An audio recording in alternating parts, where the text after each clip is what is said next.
In 1858, a horrendous stench pervaded London for 2 months. The iconic River Thames was the origin of the noxious odour, now known as the Great Stink.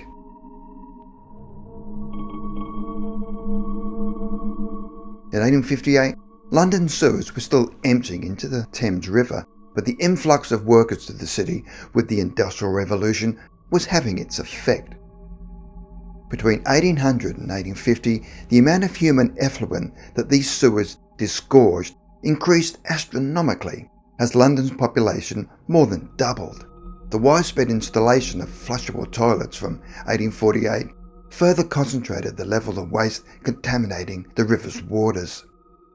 In 1855, scientist Michael Faraday wrote a letter to the Times stating his concern that the sewer waste had converted the river's water into an opaque pale brown fluid with a foul smell and dense plumes of fecal matter.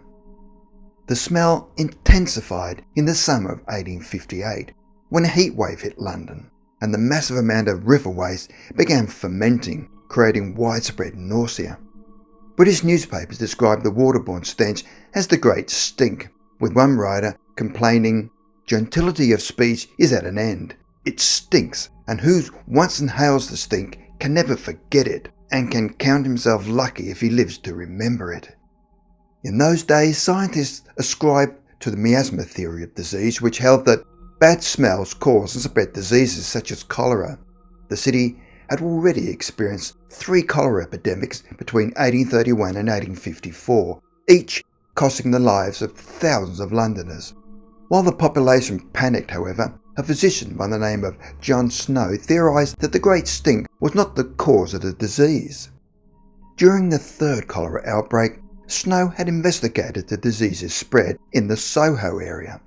Suspecting that it spread via polluted water rather than bad odours, he tested his hypothesis by removing the handle from the local water pump.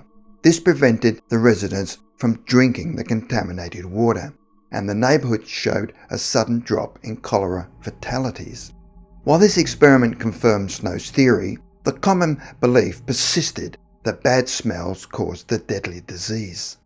The putrid fumes increased over months, and Queen Victoria and Prince Albert embarked on a pleasure cruise of the Thames, but were forced back to shore within minutes by the toxic stench.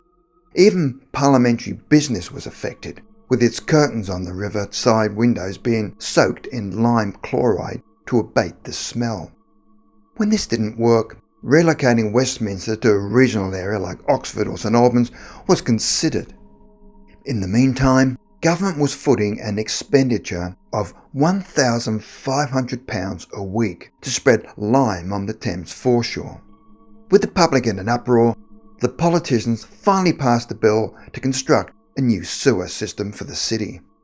An innovative engineer called Joseph Basil Getty was commissioned to design 82 miles of new sewers.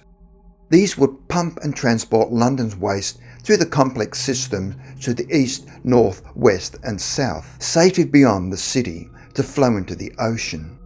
With the undertaking of this massive project, if the Great Stink disappeared, the river and the Londoners' drinking water were restored to their level of purity. However, concerningly, there was a further outbreak of cholera in 1866, which claimed over 5,000 lives. The epidemic occurred in an East End neighbourhood of London, the only area not yet connected to Basilgate's sewer system. Finally, Snow's theory was validated. It now became widely accepted that the disease was waterborne, discrediting the miasma theory.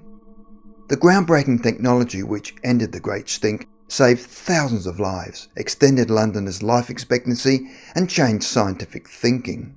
With London's population continuing to increase exponentially, the cleanliness of the Thames remains a work in progress for modern engineers.